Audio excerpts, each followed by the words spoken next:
Hello दोस्तों, मेरा नाम है गौरव और क्या आपको ये पता है अमेरिका के एक आर्कियोलॉजिकल रिसर्च टीम ने ये पता लगाया है कि तमिलनाडु और श्रीलंका के बीच मौजूद राम सेतु, जिसे वो एडम्स ब्रिज के नाम से जानते हैं, वो असल में एक मैनमेड ब्रिज है जो कई हजार साल पहले बनाया गया था।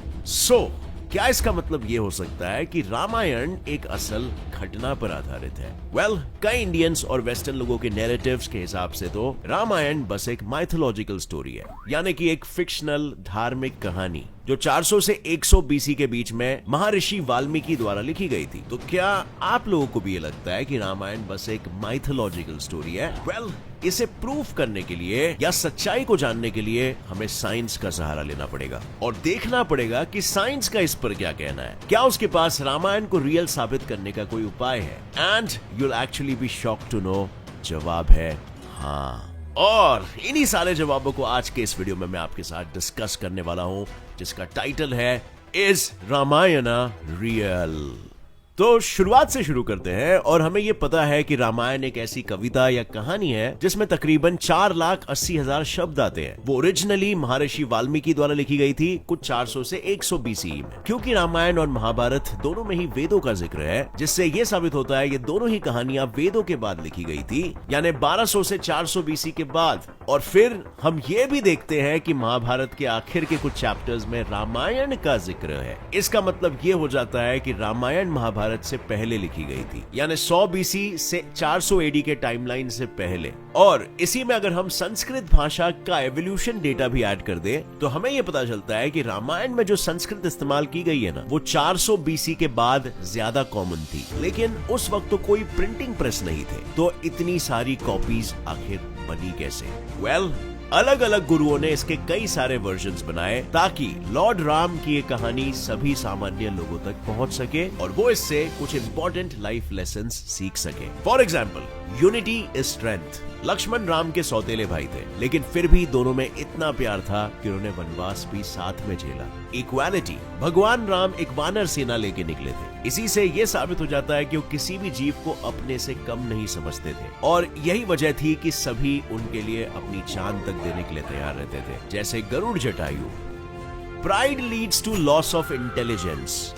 रावण को रामायण के उन कैरेक्टर्स में गिना जाता है जो बुद्धि के मामले में बहुत आगे तो थे, लेकिन फिर भी वो हार गए। इसीलिए नहीं कि वो कमजोर थे, बल्कि इसीलिए क्योंकि उनके घमंड ने उनकी बुद्धि को ब्लॉक करके रखा था, जिसकी वजह से उनको अपनी और अपने कई चाहने वालों की भी जान को गंवानी पड़ी। तो अगर आप भी अहंकार, क्रोध और मोह माया के चलते अपने प्राणों की आहुति नहीं देना चाहते, इन अ वे आज के युग में आगे बढ़ना चाहते हो और कहीं एक ही जगह पर रुकना नहीं चाहते हो, तो आपको भी रामायण पढ़ना चाहिए। लेकिन ऑब्वियसली रामायण काफी बड़ी किताब है और उसके सीख को अगर हमें एक समराइज्ड फॉर्म में सुनना है तो उसका भी एक ब्रिलियंट उपाय है मेरे पास। एक किताब है ना, पवित्र रामायण से 11 सीख। ये किताब आप पढ़ सकते हो, जिससे आपको ऐसे ही कई और महत्वपूर्ण जीवन सत्यों का ज्ञान प्राप्त होगा। ये जीवन की ऐसी सच्चाई है जो कई लोग जिंदगी भर जान नहीं सकते और ये सच्चाई आपकी भी आंखें खोल सकती है। अब फ्रेंड्स, मुझे ये भली भांति ज्ञात है कि आप में से कई बुद्धिजीवी एक पुस्तक पढ़ना पसंद नहीं करते। It's like a test of your patience. परंतु मुझे ये भली भांति ज्ञात है कि आप में से कहीं बुद्धिजीवी लोग ये पुस्तक पढ़ना पसंद नहीं करेंगे क्योंकि ये इंग्लिश लैंग्वेज में है या ऐसी लैंग्वेज में जो आपको नहीं आती। परंतु क्या आपको ये ज्ञात है कि कुकू एफएम ही एक ऐसा ऐप है जो अपने आप ही, मेरा मतलब है अपने आप ही, आपकी कोई भी मनपसंद किताब आपको पढ़ के सुना सकता है। और सिर्फ पढ़ के ही नहीं सुना सकता, बल्कि आपके मनपसंद रीजनल लैंग्वेज में, क्योंकि इस ऐप में आपको अपनी कई मनपसंदीदा बुक्स मिल जाएगी जो आप आराम से सुन सकते हो अपने काम और आराम पे विराम लगा के। मेरा मतलब है मल्टीटास्क करते हुए, क्योंकि ये ऑडियो बुक्स है। अब इस ऐप से आप अद्भुत रामायण से 11 सीख आराम से सुन सकते हो और इसके साथ कई और सेल्फ डेवलपमेंट बुक्स भी आपको यहाँ पे मिलेगी, finance related, biographies, educational books, सब कुछ आप सुन सकते हो मल्टीटास्क करते हुए। और सबसे इंटरेस्टिंग बात तो यह है कि अभी इनका एक ऑफर चल रहा है जिसमें आपको 50% डिस्काउंट मिल रहा है ईयरली सब्सक्रिप्शन पर। मतलब 399 रुपीज पर ईयर इनका चार्ज है, उसमें भी 50%,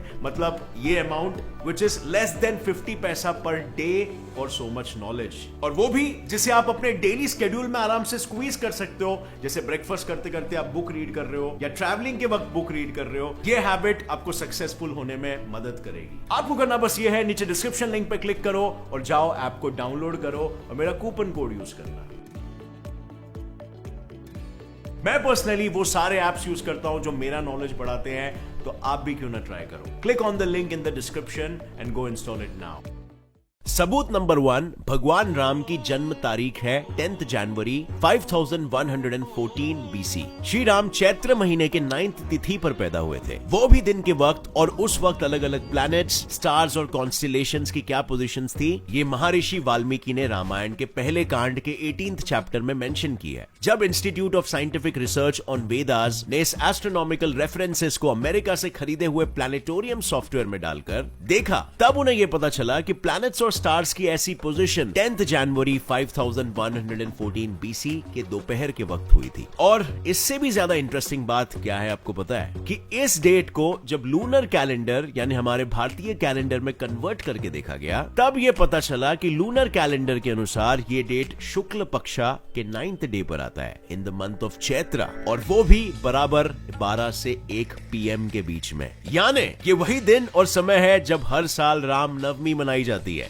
शौक लगा राइट? वेल, अब और लगेगा, क्योंकि ऐसे ही एस्ट्रोनॉमिकल रेफरेंसेस राम के अन्य सौतेले भाई यानी लक्ष्मण, भरत और शत्रुघ्न के जन्म पर भी दिए गए हैं, जिन्हें अगर हम प्लैनेटोरियम सॉफ्टवेयर में डालते हैं तो राम के जन्म के कुछ सालों बाद ही इनकी भी टाइमलाइन सामने आती है। तो क्या ये सब भी बस एक इत्तेफाक है? वेल, हो सकता है। अगर हाँ, तो चलो थोड़े और सबूत खोजते हैं। सबूत number 2, Ram's age during exile was 25। Ramayan के अयोध्या कांड में महर्षि वाल्मीकि ने यह लिखा है कि राजा दशरथ इसीलिए जल्द से जल्द श्री राम को राजा बनाना चाहते थे क्योंकि उनके खुद के जान को खतरा था। राजा दशरथ की राशि मीन यानी कि पाइसेस थी और उनका नक्षत्र था रेवती, जिसे सूर्य, मंगल और राहु ने घेर रखा था। उस समय ऐसा माना जाता था कि जब ये 3 एंटिटीज किसी राजा के नक्षत्र को घेर लेती है तो कुछ ही वर्षों में या तो उस राजा की मौत हो सकती है या तो उनके खिलाफ कोई षड्यंत्र रचा जा सकता है। इसी से बचने के लिए दशरथ ने श्री राम को राजा बनाने का प्रस्ताव रखा, जिसे रानी केकई के कहने पर खारिज कर दिया गया और श्री राम को वनवास भेज दिया गया। अब इस दौरान राजा दशरथ से रिलेटेड जो भी एस्ट्रोनॉमिकल रेफरेंसेस दिए गए ना, उनको भी जब प्लैनेटोरियम सॉफ्टवेयर में डालकर देखा गया, तब जो डेट सामने निकल कर आई वो भी 5 जनवरी 5089 बीसी थी। अब पता है इसमें इंटरेस्टिंग बात क्या है? 5089 बीसी 5114 बीसी के एग्जैक्टली 25 साल बाद आता है, और रामायण के कई श्लोकों में ये वर्णन किया भी गया है कि श्री राम जब अयोध्या से 14 साल के वनवास लेकर निकले थे, तब उनकी उम्र तकरीबन 25 साल की थी। सबूत नंबर 3,